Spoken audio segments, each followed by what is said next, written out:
if you're from New York, you look down on other people from other parts of the country. Why did they do that?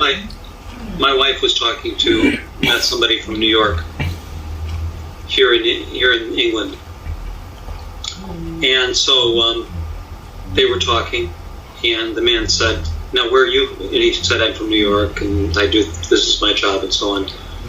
And so then he said, "And where are you from?" And she said, "I'm from Chicago." So what he did was he went like this, and he turned and walked away. So that's the feeling between a lot of, we think, Chicagoans think that New Yorkers think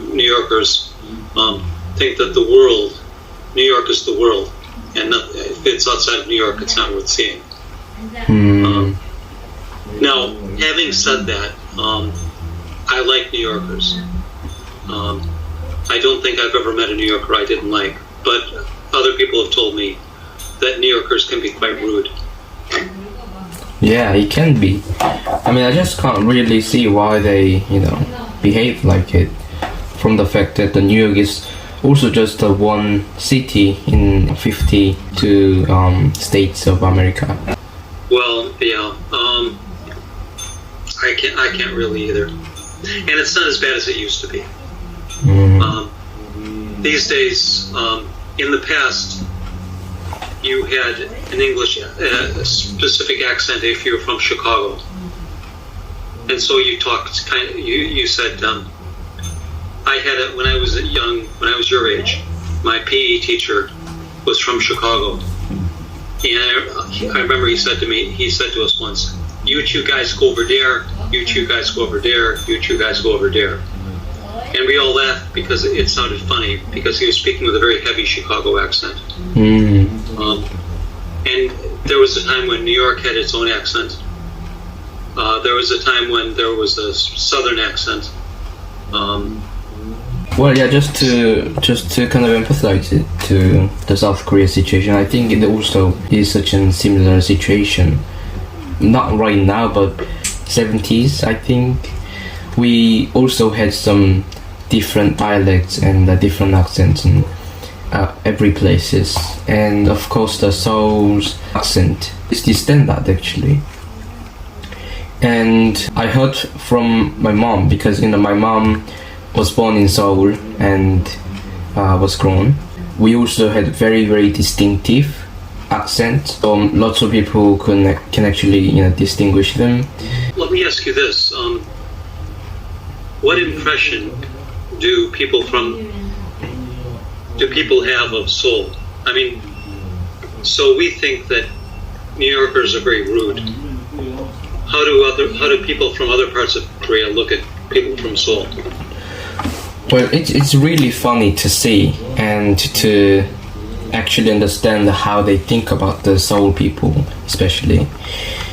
Where even when I was very young, like 7 or 4 years old, so the early days in 2000 or maybe before that, we all thought that the Seoul people will be very rude and picky, picky at food and educations and the behaviors. So we always thought that they probably would pursue inclusive behaviors and following the principles.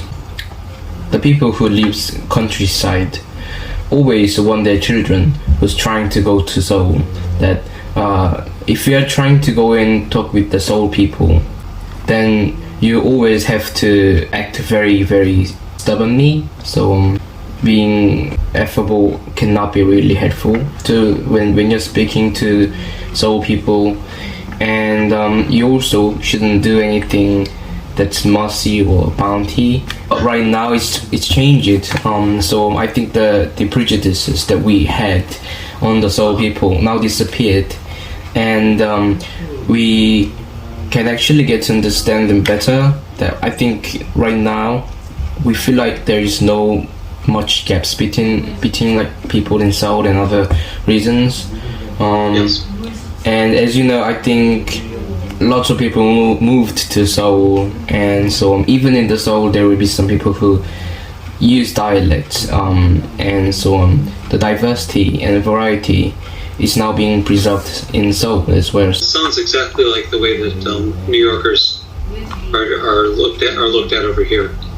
And also in England, London is the big city, and so they say that Londoners look down, or they're rude to people from other parts of the country. I want to ask, why is it something really common or maybe universal to find the capital city people rude or having some prejudices about them as being unkind and being rude to other places? Well, I think if you look at England, at the UK, for example, the government offices are in London. Yeah. And so if the government is going to start a new project, for example, launch a new launch a new railroad, do some sort of project, it spends the money in London. People from other parts of the country don't get that money. And so therefore, everybody wants to move to London.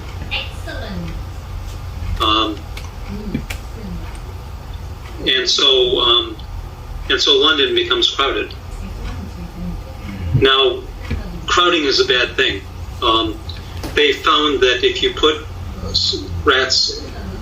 one rat in an empty cage, in an otherwise empty cage, is okay.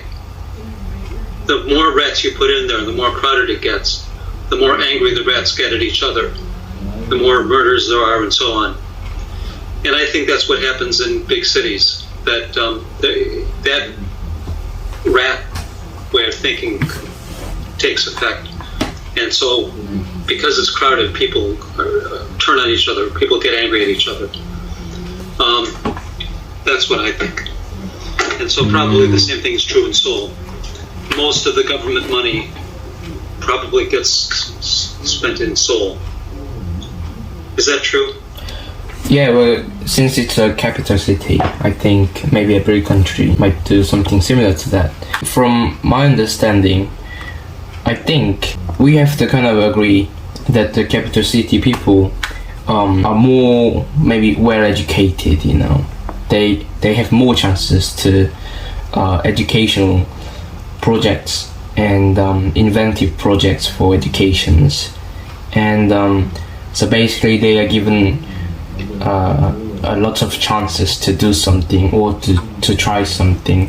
So that's why like good universities even around the world, like Oxford and Seoul University, so I think the capital city have tendency to kind of have some schools or maybe the universities that's really famous around the world, or maybe like the universities they can represent their country even. And so I think it can indirectly show us that the people in the capital city maybe have easier approach to the studies and educations.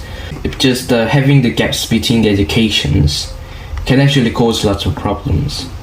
As we know, it can actually justify colonies sometimes, thinking that we are superior and then some other countries are inferior. So it can actually be such a perfect justifications for that. Yeah. So, I mean, if the problem is crowding, then it seems like the solution to a lot of problems would be to have people move out of the capital. So, we could reduce crime here in Britain by having people move from London to other cities like Leicester or Northampton. I mean, as a matter of fact, that's what did happen. At the end of World War II, a lot of people moved from London to a place called Milton Keynes.